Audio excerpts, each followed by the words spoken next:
fact, the lack of concern over these new CIA documents. People have such a low expectation of their government now and have become so accustomed to the government routinely violating their civil liberties that there's hardly any public outrage anymore about these spying scandals. And more importantly, the lack of concern is indicative of what freedom means in the land of the free today. Here's a great example. Young people are traditionally the most politically charged activists in the country, but where are the protests across university campuses demanding freedom and privacy? It's not happening. That's because university students are too busy protesting against ideas they don't want to hear about. At Middlebury College last week, a small liberal arts school in Vermont, a small mob of student protesters physically assaulted a conservative speaker because his ideas offended them.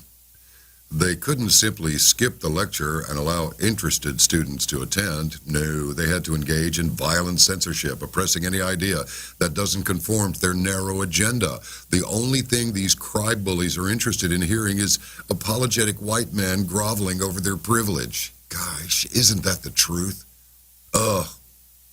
This is the new reality in the land of the free. Freedom has deteriorated into some gender studies professor's socialist fantasy. Constitutionally guaranteed liberties have become irrelevant.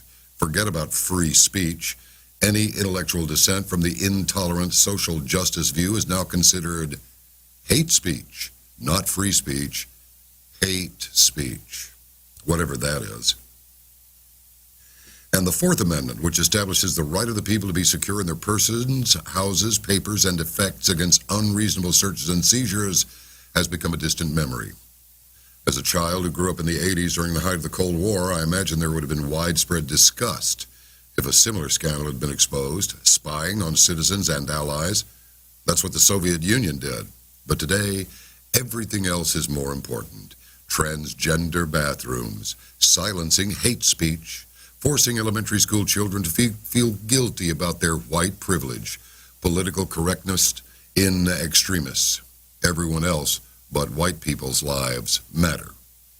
This is what dominates the social conversation now in the land of the free. Privacy is no longer a Western value. After all, people narcissistically upload their entire lives to social media as if anyone cares what they're having for dinner, so that Mark bleeping Zuckerberg can auction off our details to the highest bidder, and he does. And that's precisely this decline that I find most disturbing. Some people hold the idiotic belief that if I have nothing to hide, I have nothing to fear. This is dangerous logic for many reasons. Even the use of the word hide is ridiculous, as if the fact that I don't upload photos of my nether regions to Instagram means that I'm hiding something. We keep all things private, and we all keep things private. It's why we wear clothing, don't discuss our personal finances in polite company, and worry when our Social Security number is stolen. But more importantly, it doesn't matter that the CIA is monitoring people's most intimate moments. If it doesn't, then does anything matter?